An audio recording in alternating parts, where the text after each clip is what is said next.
Welcome to my YouTube channel. आज मैं आपके लिए बहुत ही बढ़िया केस स्टडी लेके आया हूँ, जिसके अंदर हम लोग बात करने वाले हैं फ्लिक्सबोरो डिजास्टर के। उसके अंदर क्या क्या गलत हुआ था और उससे हमको क्या मेन सीखना है, जिसके बारे में आज हम डिटेल में बात करने वाले हैं। फ्लिक्सबोरो डिजास्टर हुआ था यूनाइटेड किंगडम के अंदर। ये हुआ था 1 जुलाई 1974 में, सैटरडे था उस दिन, और शाम को 4:53 पर हुआ था।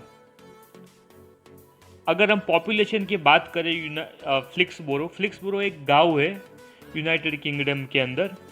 उसका पॉपुलेशन 2011 में था 1664, यानी सी एक छोटा सा 1500-2000 बस्ती वाला गांव है, और वहाँ पे प्लांट था।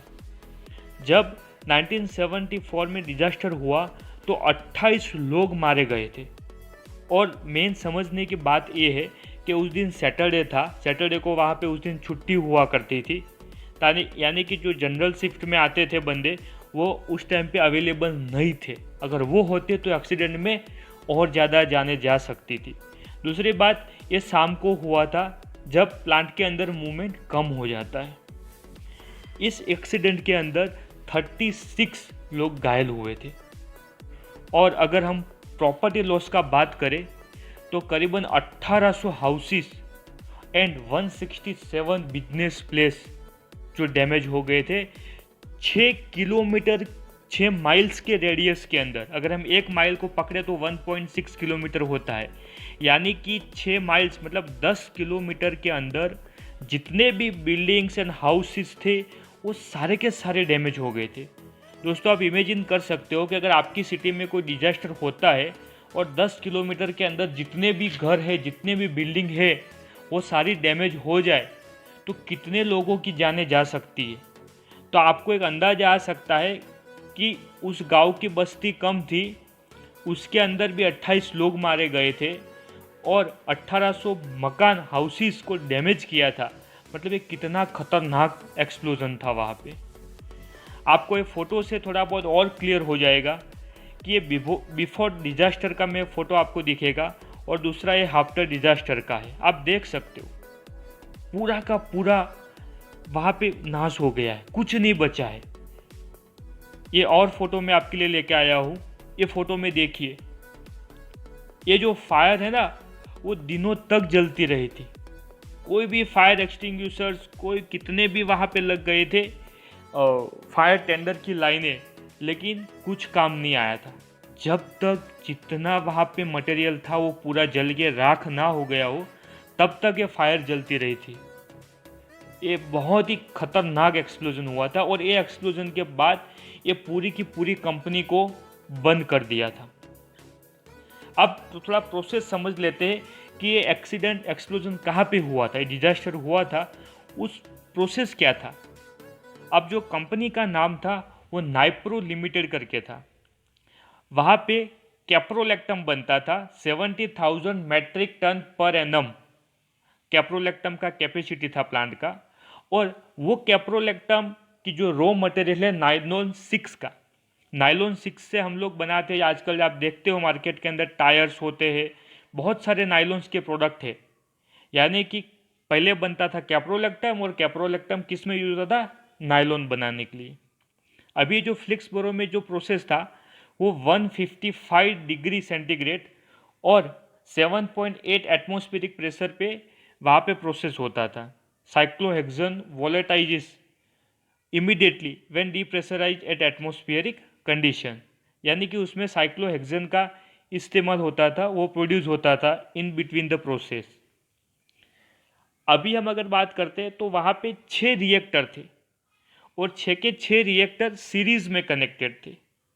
और रिएक्टर 1 में से दूसरा, दूसरे में से तीसरा, तीसरे में से चौथा, ऐसे ग्रेविटी फेड हुआ करता था। मतलब ग्रेविटी से पहला वाला थोड़ा ऊपर होगा, दूसरा थोड़ा नीचे, तीसरा थोड़ा नीचे, तो एक का आउटपुट दूसरे के अंदर बाय ग्रेविटी फीड होता था।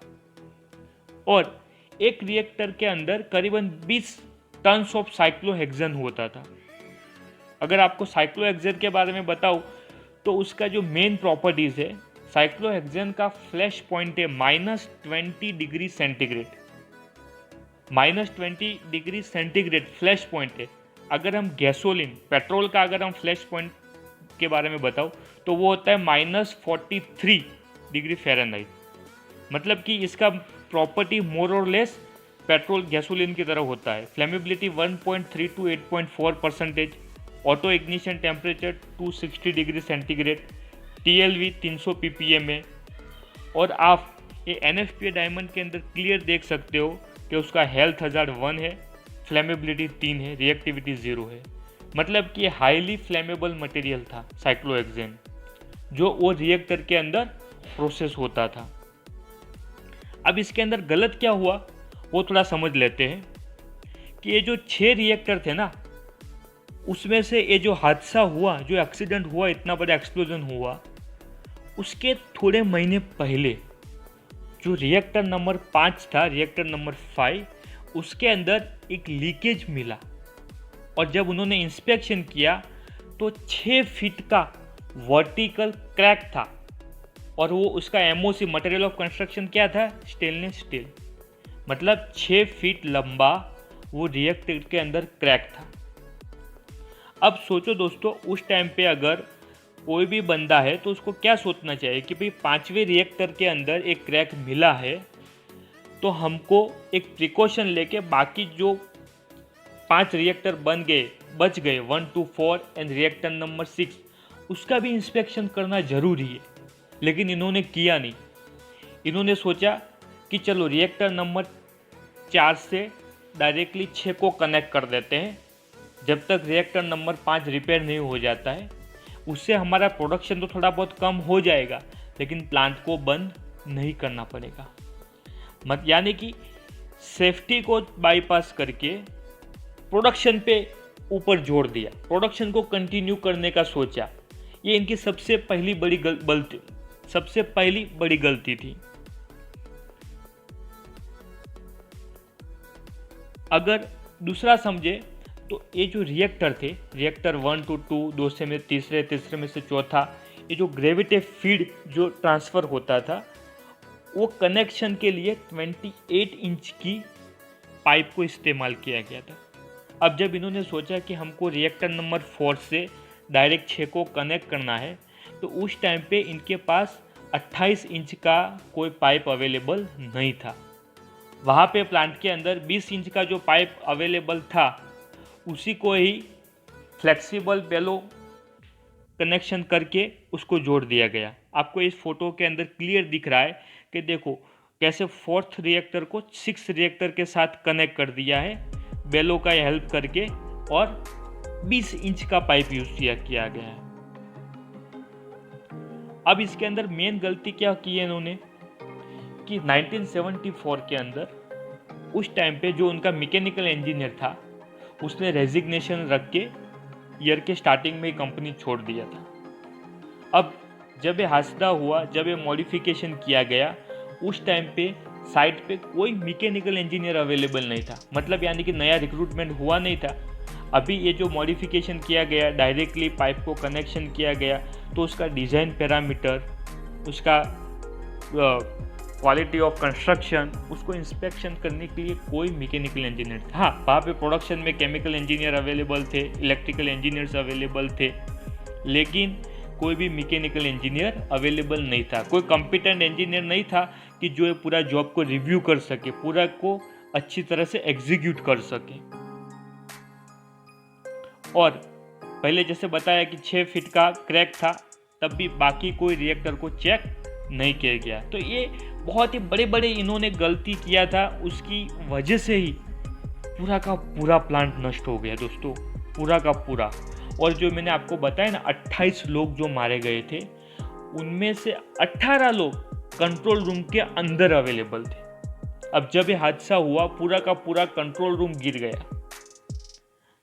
इसके बाद जो भी नए प्लांट आए ना मार्केट के, इंडिया के अंदर या वर्ल्ड के अंदर कैप्रोलैक्टम के, उसके अंदर ये ध्यान रखा गया है कि जो कंट्रोल रूम की दीवारें हैं ना, वो ब्लास्ट प्रूफ बनाई गई। तो ये लर्निंग है कि जो मार्केट के अंदर एग्जीक्यूट किया गया है। दूसरा क्या गलत हुआ था वहाँ पे कि कोई रिस्क असेसमेंट नहीं किया गया था। आप कोई भी प्लांट के अंदर कुछ भी मॉडिफाई करते हो तो उसके लिए हैज़ोप स्टडी करना ज़रूरी है। हैज़ोप के अंदर अपने को पता चलेगा कि और क्या क्या सेफ्टी प्रिकॉशंस लेने हैं हमको। अगर आपने हैज़ोप नहीं किया, उसको सिंपली एग्जीक्यूट कर दिया, तो ऐसा हादसा होने के चांसेस बढ़ जाते हैं। दूसरी बात, यहाँ पे जो पाइप का बेंडिंग मूवमेंट और हाइड्रोलिक थ्रस्ट था, उसको भी कुछ कंसिडरेशन नहीं दिया था, क्योंकि इसमें डॉग लेग भी आने वाला था, उसको भी इन्होंने नेग्लेक्ट कर दिया था और सीधा का सीधा डायरेक्ट कनेक्शन कर दिया था। कोई भी डिटेल इंजीनियरिंग ड्राइंग ही नहीं किया था जब ये मॉडिफिकेशन को किया गया। डायरेक्ट ही चॉक स्केच से एक ड्राइंग बनाया फ्लोर के ऊपर कि चलो भाई, ये 4 नंबर का रिएक्टर है, उसको 6 नंबर के रिएक्टर के साथ सीधा कनेक्ट करना है, without any detail engineering drawing. ये पूरा का पूरा जॉब को एग्जीक्यूट किया गया था। और ये जो जॉब किया गया था उसको रूटीन प्लम्बिंग जॉब की तरह इन्होंने सोच के कर दिया था। No quality assurance check were done. जब भी कुछ मॉडिफिकेशन करते हैं हाई प्रेशर लाइन के अंदर, अपन कुछ भी मॉडिफिकेशन करते हैं तो उसका भी टेस्टिंग करना जरूरी है। इन्होंने 130 डिग्री पे 130 PSI पे सिर्फ लीक चेक किया था। जब भी उस रिएक्टर के अंदर जो सेफ्टी वाल्व थे, प्रेशर रिलीफ वाल्व, वो 155 PSI पे काम करते थे, तो उससे भी कम PSI पे इसका लीक चेक टेस्ट किया गया था। तो दोस्तों, यहाँ से हमने को बहुत कुछ सीखने को मिला और ये सारे मैंने रेफरेंस यूज़ करके ये पूरा वीडियो को बनाया है। अगर आपको ये वीडियो अच्छा लगा तो वीडियो को लाइक करिए, चैनल को सब्सक्राइब करिए और नए दोस्तों को फॉरवर्ड करिए, ताकि उनको भी पता चले कि पास्ट के अंदर जो हादसे हुए थे उसके अंदर क्या गलत हुआ था और अपने को उससे क्या सीखना है। Thank you so much. जय हिंद।